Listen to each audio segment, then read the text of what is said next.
All right, everyone. So we're going to do a little bit of a rerun. I decided to change up the tone on it a little bit. I have noticed that on some of my previous videos, I give off a bit of a sarcastic tone and just kind of the way I speak. But that's not really how we should be speaking. We shouldn't be speaking in a sarcastic and condescending way. We should be speaking to everyone as they're equals to us. They're equal in the life. We may be different in degree, but to say that we are different or that we are better than one another is, quite frankly, a bit of an overstatement and what I consider to be insolence, arrogance, judgment. It's not vengeance yet, but it's on the borderline of it, and a few missteps can very quickly lead into vengeance. Anyways, I decided that it would be a good idea for us to do another full-length video, a full-length episode for all of you, my beloved viewers and subscribers, and of course the commenters. So, we're going to talk a bit about universal laws, or what is commonly known as Hermetic principles. Now, I think the vast majority of us unanimously agree within the metaphysical and spiritual community that, well, the Kybalion and the 7 Hermetic principles pretty much universal law.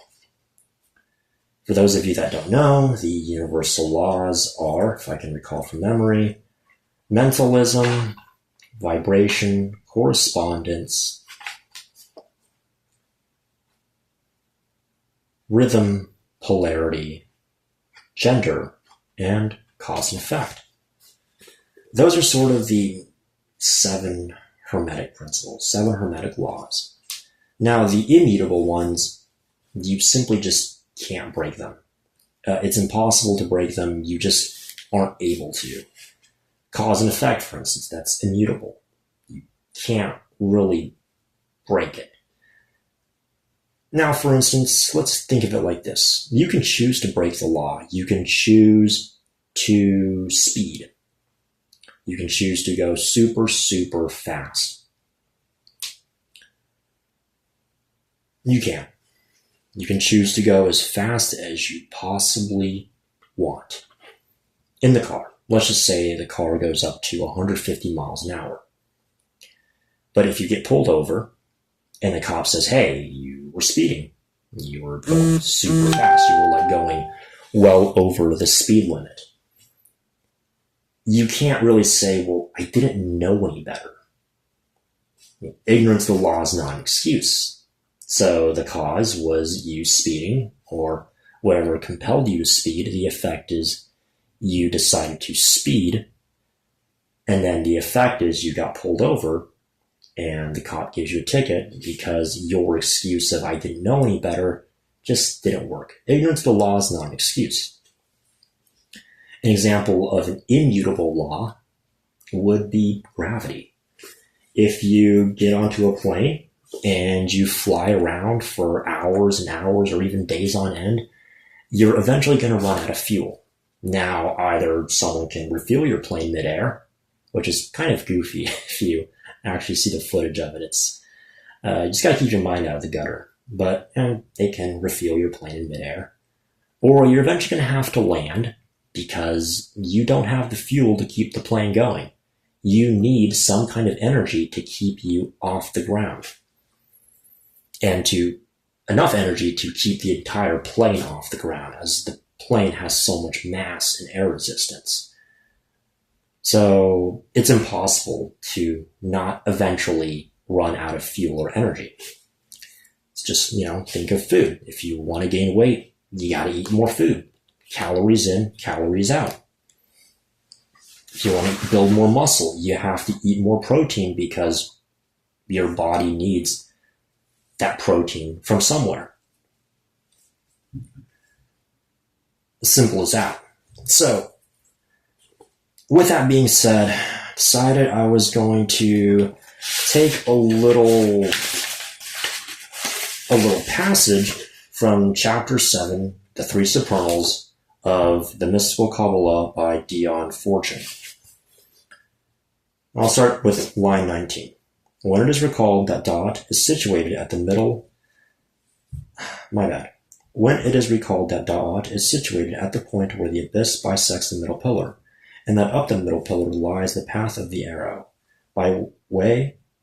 the way by which consciousness goes when the psychic rises on the planes, and that here also is Kundalini, we see that in Da'at is the secret of both generation and regeneration, the key to the manifestation of all things, through the differentiation into pairs of opposites and their union in a third. Thus doth the tree unfold its secrets to the Kabbalists. The second triangle upon the tree of life is formed of the Sephirot, Hasad, Geburah, and Tiferet. Hasad is formed by the overflowing of Binah, and is situated in the right-hand pillar of mercy, immediately below Hokmah. The angle of the lightning flash, which is used to indicate the course of the emanations upon the tree, slopes downwards to the right across the glyph from Binah at the head of the pillar of severity to Hased, which occupies the middle section of the pillar of mercy. Then the flash turns around and goes horizontally across the glyph, back again to the pillar of severity, in the middle section of which is found the Sephirot Geburah. Down into the right slopes once more, the symbol of emanating force, and indicates the Sephirah Tiferet, which occupies the very center of the tree in the pillar of mildness or equilibrium. These three Sephirot constitute the next functional triangle we have to consider, and although we do not intend to go exhaustively into their symbolism until we have completed our schematic survey of the whole system, it is necessary to say enough to give some clue to their significance and enable them to be assigned to a place in the concept we are building up. This concept is so vast and so infinite in its elaboration of detail that to attempt to teach it exhaustively from A to Z must end in confusion. Only gradually can it reveal its significance to the student as one aspect interprets another. My method of teaching the tree may not be ideal from the point of view of systemic thought, but I believe it is the only one which will enable the beginner to get the hang of the subject. It was upon the tree that I got my own mystical training, and I have lived and moved and had my being in its company for a good many years now, so I feel that I am competent to speak upon it from the point of view of practical mysticism, for I know from my own experience the difficulties of getting hold of the Kabbalistic system, so intricate, abstract, and voluminous, and yet so comprehensive and satisfactory when once it is mastered. There you go, lines 19 through 21 of the chapter 7, The Three Supernals in the Mystical Kabbalah by Dion Fortune. Now, we're going to talk on to a next part.